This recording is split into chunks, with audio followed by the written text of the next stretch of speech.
Hello everyone, welcome to my YouTube channel. Today's my topic is wind, storm and cyclones related with class 7th. This is the chapter 6 of class 7th, that is wind, storm and cyclone. We will study about, and these are highlights of my chapter.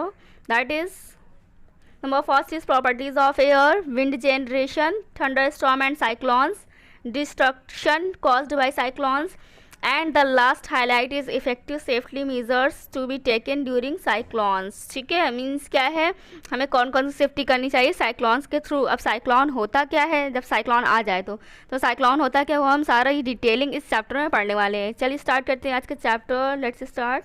Number first is the weather of the place we live has a tremendous effect on our daily life. Means जो weather होता है वो हमारी daily life पर बहुत ही ज़्यादा effect डालता है. ठीक है, ट्रीमेंडस होता है मतलब होता है बहुत ज़्यादा या विशाल. ठीक है, विशाल मतलब बहुत बड़ा होता है ना, तो यहाँ पर हम लोग ट्रीमेंडस से बहुत ज़्यादा मीनिंग्स लेंगे. ठीक है, from the shelter we build to the clothes as we wear and the food we eat. Means क्या कह रहा है, शेल्टर मतलब रहने की जगह से लेकर टू द क्लॉथ्स कपड़ों तक, और वहाँ तक जहाँ जो चीज़ें हम खाते हैं. मीन्स रहना, खाना और हमारे पहनने, हर चीज़ पर इफ़ेक्ट करता है हमारा वेदर. ओके, तो हम लोग क्या कहेंगे, everything is detected by the weather of the place. Also, if the weather turns nasty like strong winds or a cyclone or heavy rains, it can throw the lives of the people out of gear. ठीक है, means क्या है, अगर winds थोड़ी भी high हो जाए, means उसे साइक्लॉन बोलने लगेंगे, या फिर हैवी रेन हो जाए,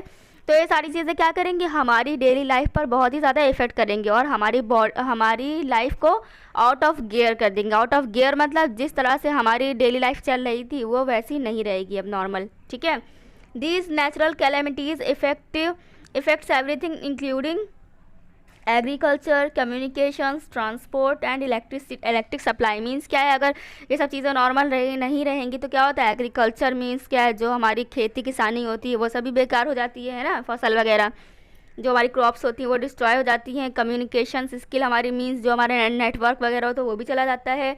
मीन्स ऑफ ट्रांसपोर्ट भी लो हो जाता है ना, आप लोगों ने देखा होगा. ठीक है, and electric supply, even electric supply भी हमारी लूज़ हो जाती है. तो ये सारी चीज़ें क्या हैं जो हमारे डेली लाइफ पर इफ़ेक्ट करती हैं, और किसकी वजह से ख़राब हो जाएंगी ये सारी चीज़ें, वेदर की वजह से. ठीक है, has the place is cut off from the rest of the world. Next is now we shall study more about these natural phenomena and some basic concepts concerning them. अब हम लोग कुछ ऐसी चीज़ें पढ़ने जा रहे हैं जो कि इनसे हमें अच्छे से समझ में आ जाएगा. Let us being by studying more important properties of air. वैसे तो एयर हम लोगों ने बता दिया, लेकिन एयर में बहुत सारी प्रॉपर्टीज़ होती हैं. फर्स्ट ऑफ ऑल, एयर हमें दिखती नहीं है ना, we can't see air but we can feel air. Okay, तो हमें यही बताना है कि एयर को हम फील किस तरह कर सकते हैं. एयर को आप देख तो सकते नहीं, लेकिन फिर भी हमें पता लगता है ना कि यहाँ पर हवा है या यहाँ पर हवा नहीं है, या इस वक्त हवा है इस वक्त हवा नहीं है. तो उसे हम लोग किस तरह पहचानेंगे, हम लोग फील करके पहचानेंगे. और हमें फील कैसे होगी, जब एयर हमारे ऊपर कोई प्रेशर डालेगी. मीन्स जब एयर हमारे फेस को टच करेगी, हमारे फेस पर प्रेशर डालेगी, तो हमें पता चलेगा कि यहाँ पर एयर है. ओके, तो हम लोग फर्स्ट प्रॉपर्टी क्या पढ़ने जा रहे हैं, एयर एक्सर्ट्स प्रेशर. तो हमें कैसे पता चलेगा कि एयर के अंदर प्रेशर होता है, तो पढ़ते हैं हम लोग. Air is all around us and it exerts pressure on us. ठीक है, एयर हमारे चारों तरफ है और ये हम पर क्या करती है, एक प्रेशर अप्लाई करती है. We can feel the force exerted by air on the our face when we sit on a fast riding motor bike. ऐसे तो हमें एयर नहीं पता चल रही है नॉर्मली, लेकिन जब हम मोटर बाइक पर राइडिंग कर रहे हैं तो क्या होता है, हमारे फेस पर बहुत ज़्यादा हवा लगती है. ठीक है, तो वही क्या है, एयर प्रेशर है. The following activities will help us to the demonstrate that air exerts pressure. आगे नीचे बहुत सारी एक्टिविटीज़ दी हुई हैं जिससे आपको पता चल जाए कि एयर के अंदर प्रेशर होता है. देखिए, मैं एक दो बता दे रही हूँ, उसके बाद सारी एक्टिविटी आपको पढ़नी है. फर्स्ट क्या है हमारा, एयर एक्सर्ट्स प्रेशर. इसके लिए हम लोग को क्या क्या चाहिए, a tumbler, a piece of cardboard and water. ये तीनों चीज़ हमें चाहिए. इससे हम प्रूफ करेंगे कि एयर के अंदर प्रेशर होता है. नंबर फर्स्ट मेथड क्या है इसका करने के एक्टिविटी का, fill the tumbler with water and cover it with mouth with the cardboard. हम लोग को क्या करना है, टम्बलर के अंदर वाटर फिल करना है और फिर उसे कार्डबोर्ड से बंद कर देना है. Holding the cardboard in place where one hand carefully turn the tumbler upside down. Means क्या है, फिर टम्बलर को हमें एक जगह से खोलना है. ठीक है, उसके बाद क्या होगा, remove your hand from the cardboard gently. अब हमें क्या करना है, जेंटली कार्डबोर्ड को हटाना है। रिकॉर्ड और ऑब्जर्वेशन, हमें ऑब्जर्व करना है। देखिए इस पूरी एक्टिविटी में बताया क्या है, हमने एक टम्बलर को, यहाँ पर हम लोग गिलास ले लेते हैं, ठीक है, गिलास के अंदर हम लोग ने वाटर फिल कर लिया, ठीक है। वाटर फिल करने के बाद उस पर हमने कार्डबोर्ड से उसके ग्लास को बंद कर दिया। अब हम लोग कार्डबोर्ड पर हाथ रखकर ग्लास को हम लोग उल्टा कर देते हैं, ठीक है। तो उल्टा करने पर हमारे हाथ पर कोई प्रेशर आता है ना, तो इससे हमें प्रेशर दे कौन रहा है, जो वाटर ग्लास के अंदर फिल है, ठीक है। तो ग्लास के अंदर जो वाटर फिल है वो हमारे हैंड पर प्रेशर दे रहा है, जिससे हमें क्या पता चल रहा है कि एयर के अंदर प्रेशर होता है। ओके, तो दीज आर द एक्ट, और बहुत सारी एक्टिविटी है जो आप लोगों को पढ़नी है, इसमें से आप लोग पढ़ लेंगे। अब हम लोग आते हैं अपने नेक्स्ट टॉपिक पर, that is air expends on heating. अब एयर एक प्रेशर तो होता ही है, लेकिन एयर क्या करती है, हीट करने पर एक्सपेंड भी होती है, तो हमें यही पढ़ना है, ठीक है। हम लोग कैसे बता सकते हैं कि एयर हीट करने पर क्या होती है, एक्सपेंड होती है, मीन्स फैलती है, तो हम इसे बता सकते हैं। We have seen in means क्या है, इससे पहले जो ये एयर एक्सपेंड्स ऑन हीटिंग है, इससे पहले मैंने एक एक्टिविटी की है, वो मैंने हटा दी है, मैं बता रही हूँ क्या है, ठीक है। तो एक्टिविटी में बताया है कि ये गया है कि on heating moves to occupy the space in the balloon. This means क्या है, जैसे मैंने क्या किया है, एक्टिविटी ये है इसमें कि एक कंटेनर ले लिया, ठीक है। कंटेनर में एक बॉटल रखी है, बॉटल के अंदर गर्म पानी फिल है, यानी हॉट वाटर फिल है। हॉट वाटर फिल होने के बाद हमने इसके माउथ पर एक बलून बांध रखा है, ठीक है, ये बलून हो गया हमारा। तो होता क्या है, और इसके अलावा हमने एक और कंटेनर रखा है, उसमें ठंडा पानी फिल है, ठीक है, ये बॉटल है, बॉटल में हमारे कोल्ड वाटर है, और इस पर हमने बलून फिट रखा है। ओके, ये हॉट वाटर है, याद रखना है आपको, और ये कोल्ड वाटर है। तो क्या हुआ, जो हॉट वाटर वाली बॉटल के ऊपर जो बलून लगा है वो बलून फूल जाता है, ठीक है, मतलब जैसे फूलता है उस तरह फूल जाता है। और जो कोल्ड वाटर है, कोल्ड वाटर वाला बलून अन वैसा रहता है, मतलब फूला हुआ नहीं रहता है, ठीक है।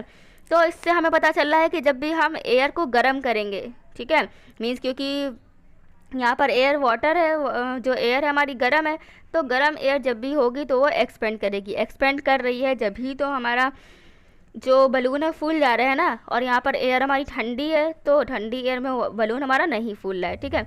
हुआ क्या है, यहाँ पर एयर फिल है और यहाँ पर नीचे वाटर फिल है, एक चीज़ मैं बताना भूल गई थी, देख लीजिएगा, ठीक है। तो इस कंटेनर में वाटर गर्म है, क्योंकि वाटर गर्म है तो इसके अंदर जो एयर भरी होगी वो भी तो गर्म हो गई होगी, हॉट हो गई होगी। Okay, that is clear. तो ये एक्टिविटी के थ्रू हमें पता चल रहा है कि जो अगर हम लोग एयर को गर्म करते हैं, हीट करते हैं, तो एयर हमारी एक्सपेंड होती है, ठीक है। Now next topic is wind generation in nature. ये बहुत ही इंपॉर्टेंट है, ठीक है, इससे आपको बहुत सारे क्वेश्चंस मिल जाएंगे आगे के लिए। देखिए विंड जनरेशन इन नेचर हमारा क्या है, सबसे पहले लिखा हुआ है, number first is we know that winds blow due to differences in pressure between different areas। Means क्या है, एयर क्यों ब्लो करती है या विंड्स क्यों ब्लो करती है, क्योंकि जगह जगह पर, अलग अलग जगह पर प्रेशर अलग अलग होता है, ठीक है। तो लो टू हाई क्या करती है, एयर या विंड क्या करती है, मूव करती रहती है, तो इसी की वजह से हम लोग कहते हैं कि हवा चल रही है। तो let us try to understand how this happen in nature. हम लोग को एक्सप्लेन करना है कि नेचर में किस तरह होता है ये। तो पहले हम लोग इसको देख लेते हैं क्या क्या है। Uneven heating of earth surface between the equator and the poles. आप लोगों को पता होगा इक्वेटर और पोल्स पर अनइवन हीटिंग ऑफ अर्थ होती है। क्यों, क्योंकि सन, जो हमारा सन होता है, कभी वो इक्वेटर पे पड़ता है और कभी किस पे पड़ता है, कभी हमारे पोल्स पर पड़ता है। तो इसी वजह से कभी इक्वेटर गर्म होगा और कभी पोल गर्म होगा। तो इसके लिए हम लोग देख लेते हैं क्या है। नंबर फर्स्ट है, the equator has the sun shining directly above it. Means क्या होगा, जब इक्वेटर पर डायरेक्टली सनशाइन पड़ती है, thus air in this region gets heated and rise up. तो इस रीजन की जो एयर होती है गर्म हो जाती है और ऊपर की तरफ उठने लगती है, ठीक है। जब ऊपर की तरफ उठेगी, then creating a region of low pressure, तो एक लो प्रेशर रीजन जनरेट हो जाता है, ठीक है। This make the cooler air from the surrounding reason on other side of the equator. इससे क्या होता है, इक्वेटर के अदर साइड पर एक लो प्रेशर क्या होता है इसके अदर साइड पर, ठीक है, this makes the cooler air, तो उसके अदर साइड पर जो एयर रहती है वो कूल हो जाती है, ठीक है। मीन्स जिस साइड पर सन पड़ रहा है उस साइड तो हॉट रहेगी, लेकिन अदर साइड तो कूल रहेगी ना, कोल्ड रहेगी, कोल्ड एयर रहेगी। तो जिससे क्या हो जाता है, on the side equator moves toward is low pressure area, तो एयर क्या करती है, हाई प्रेशर से लो प्रेशर एरिया की तरफ मूव करने लगती है, ठीक है। सिमिलरली जिस तरह से हमारा इक्वेटर पर हुआ है इसी तरह पोल्स पर भी होगा। तो अभी क्या करना है, similarly at the poles the air is very cold, poles पर एयर क्या होती है, कोल्ड होती है। And sinks close to the surface creating a high pressure area, जब कोल्ड रहेगी तो क्या करेगी, एक हाई प्रेशर एरिया को क्रिएट करेगी, ठीक है। The above area surrounding the poles is warmer and hence lighter, जिससे क्या हो जाएगा, जो अदर एरिया होगा वो क्या हो जाएगा, मीन्स उसके नीचे का एरिया गर्म हो जाएगा और गर्म होकर लाइट हो जाएगा। अब ये वार्म एयर जो है, this warm air rises up creating a low pressure area and cold air from the surrounding poles region rushes to take its place. Means क्या है, अब इसी तरह जिस तरह से कोल्ड एयर गई थी, अब इसी तरह से वार्म एयर राइज करेगी और लो प्रेशर एरिया जनरेट करेगी, और जो कोल्ड एयर है वो हमारी पोलर रीजन से कहाँ पर जाएगी, अपनी जगह पर जाने लगेगी, ठीक है, रन करने लगेगी। तो ये सारी चीज़ें किसकी हो गई, ये सारी चीज़ें हो गई विंड जनरेशन की बात, ठीक है। देखिए इसमें लिखा हुआ है, ये देखिए यहाँ से वार्म एयर जा रही है और यहाँ से कोल्ड सी ब्रीज आ रही है, दिख रहा है ना आपको, ठीक है। ये डे का टाइम है यहाँ पर, ओके। तो डे के टाइम क्या हो रहा है, लैंड वार्म है ना, और सी हमारा कैसा है, कूल है, क्यों, क्योंकि एयर इधर से उधर जा रही है, ठीक है। अब हम लोग आगे देख लेते हैं, unequal heating of the land and water surfaces.